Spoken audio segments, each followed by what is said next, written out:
Once again, good morning. We are going to proceed to the part 2 of our review in second quarter. Okay. Part 2, then we are going to tackle some of the exercises, which is multiple choice, answerable by the letters A, B, C, or D. Since it is a part 2, it's just a continuation. For number 11, you are welding a cylindrical pipe using SMAU. What type of equipment should you use to facilitate the welding process? Again, you are welding cylindrical. Okay, cylinder, tubo. Okay, pag tubo, syempre ito yung pabilog. Anong equipment ang dapat na gamitin para maging maayos yung pag-weld natin? So, anong gagamitin mo para makapag-weld ka ng tubo? A. A welding positioner to rotate the pipe during welding. Gagamit ba tayo ng welding positioner para maikot natin yung tubo habang nagwe-weld? Or B, a bench vise to hold the pipe in a place. Gagamit tayo ng bench vise, holding tools to. Iipit yung bakal. Or letter C, a fixed welding jig to hold the pipe at a 90-degree angle. So, ang gagamitin daw ay welding jig para hawakan yung bakal natin, yung tubo natin at an angle of 90 degree. Or letter D, wala. No equipment. You can manually adjust the pipe during welding. Anong sagot? A, B, C, or D? Siyempre, ang tamang sagot natin ay letter A. Gagamit tayo ng welding positioner to rotate the pipe during welding. It is the ideal. Pero sa atin as MAU, pagdating natin sa assessment, pag nag-weld tayo ng pipe, especially in situ, bawal mong iikot yung bakal. Okay? Sa National Assessment Certification. Okay? Ikaw ang mag-a-adjust. Ikaw ang iikot. Bawal mong hawakan yung pipe pagdating sa in situ. Pero syempre, kung ito ay hindi naman assessment, kung sa bahay lang naman or sa laboratory, gagamit tayo ng welding positioner para maikot natin yung tubo habang nagwe-weld tayo. Pero again, sa assessment, bawal hawakan o bawal iikot yung tubo pag sa assessment ng TESDA. Number 12, you are using a welding jig to hold two parts for welding. What is the most important step before starting the weld? Anong pinakamaganda, pinakamahalagang steps kung ikaw ay mag-weld at gumamit ka ng welding jig para hawakan yung two parts ng welding? A. Ensure the parts are securely held and positioned at the correct angle. Since gumamit ka ng welding jig, i-ensure mo raw na nakasecure yung position ng angle ng bakal mo. Letter B, set the jig to the maximum tension. Letter C, focus on the appearance of the jig. Basta maganda naman tingnan, okay na yon.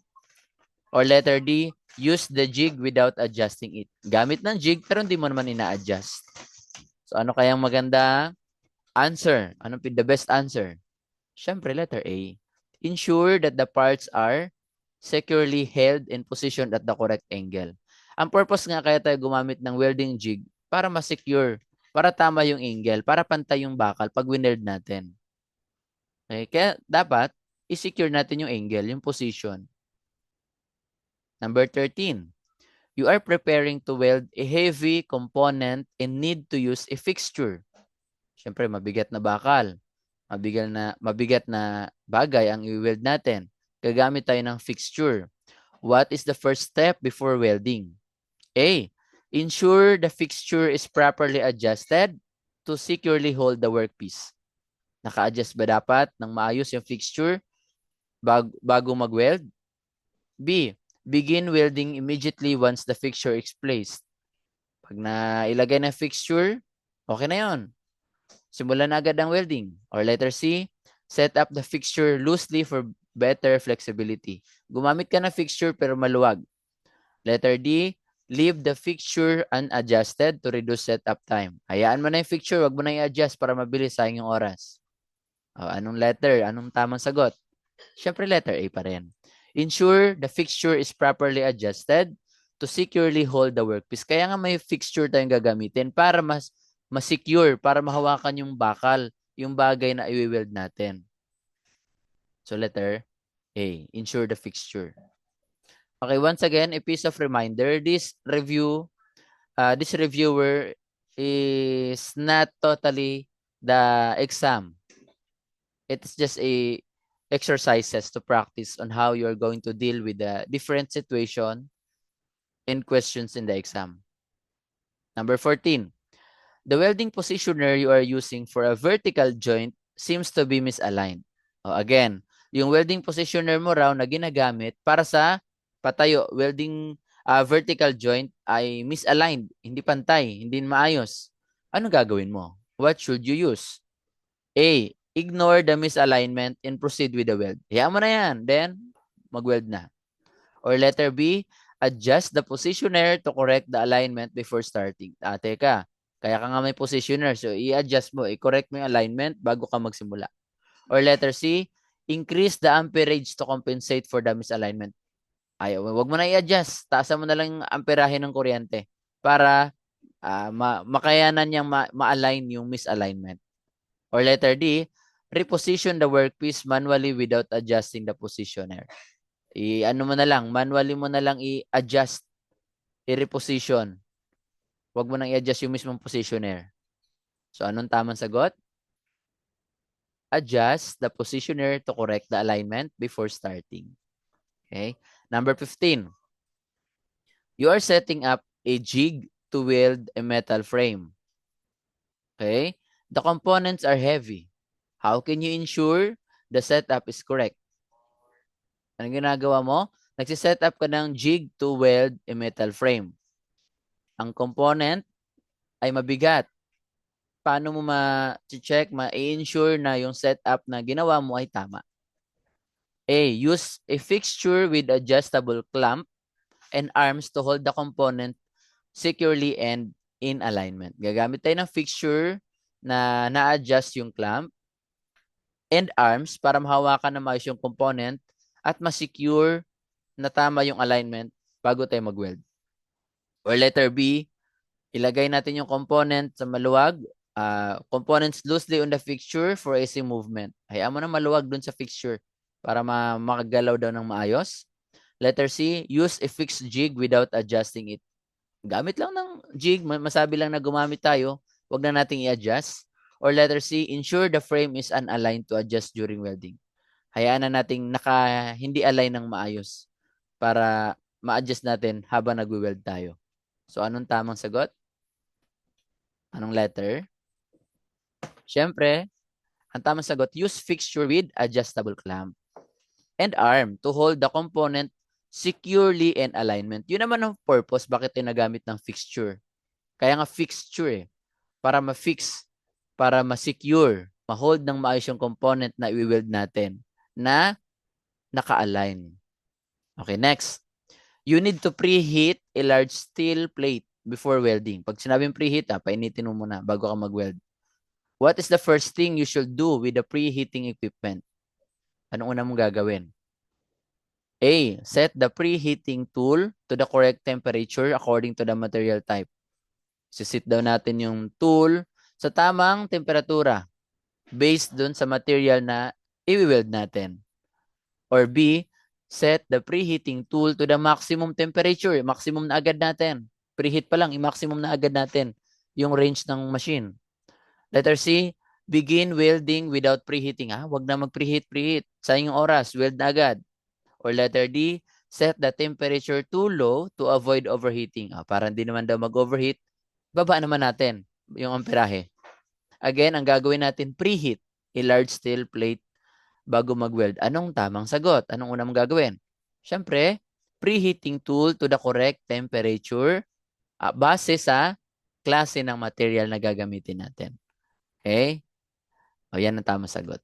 Next, you are using an oxyacetylene torch for preheating a workpiece. What should you check before using the torch? Ang gagamitin mo ay oxyacetylene. Oxygen and acetylene. Okay? Kaya oxyacetylene ang tawag. Ngayon, para daw ma-preheat yung bakal o workpiece mo, anong dapat mo i-check? Actually, sa shop natin, wala tayong oxyacetylene. Meron to sa mga malalaking school or sa mga company na mismo. Okay? Pero kung gagamit tayo ng oxyacetylene, ano ang dapat nating i-check? Una, A, ensure the oxygen and acetylene flow is properly balanced to create neutral flame. Check daw natin na yung oxygen at acetylene flow ay balanse para makakreate ng neutral na apoy, neutral flame. Or letter B, use a reducing flame to avoid overheating. Medyo gamit tayo ng reducing flame. Medyo mababa lang para hindi daw mag-overheat. Or letter C, set the flame to the highest possible intensity. I-maximum na agad natin yung heat. Or letter D, use the torch without adjusting the gas flow. Gamitin na basta-basta yung torch, wag na natin i-adjust yung gas flow. Ano kaya ang tamang sagot? Siyempre, i-ensure natin. Kaya nga oxyacetylene, dapat balance yung flow ng oxygen and acetylene para yung lalabas na apoy ay neutral, balance din. Next, you are preheating a piece of steel. Piraso ng bakal. Ang ipipreheat natin. How can you ensure even heat distribution across the surface? Paano natin masisure na yung pag-init ng bakal na ginagawa natin ay pantay? Okay, lahat pantay. Eksakto na iinitan.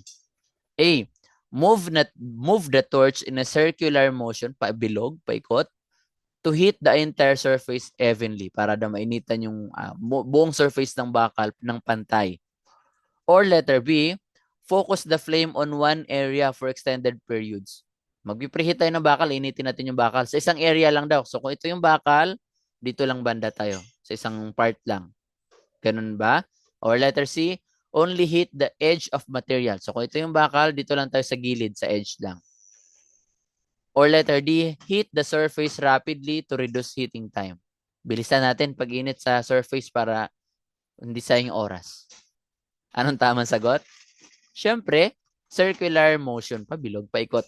Para pantay na naiinitan yung entire surface ng material natin. Next, you are using an induction heater. May induction heater ba tayo sa shop? Wala. Pero meron tayong electrode oven. Okay? Dito sa sample, you are using an induction heater to preheat a steel workpiece. What should you verify before starting? Anong dapat mo i-check bago ka magsimula? A, ensure the heater is calibrated for the thickness and type of steel. Check mo.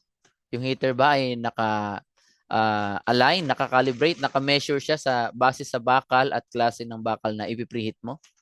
Or letter B, set the heater to the highest power. Pinakamataas na level na agad. Bahala na kung anong klaseng material yung ipipreheat natin. Basta yung heater ilagay na daw natin sa highest power level. Or letter C, use the heater without checking the material specification. Basta gamit lang ng heater, bahala na. Wag na natin i-check kung ano yung material na ipipreheat natin. Or letter D, set the heater to the lowest power level to avoid damage. Yung heater daw, i-set na natin sa lowest power level para daw maiwasan ang damage. So, anong tama?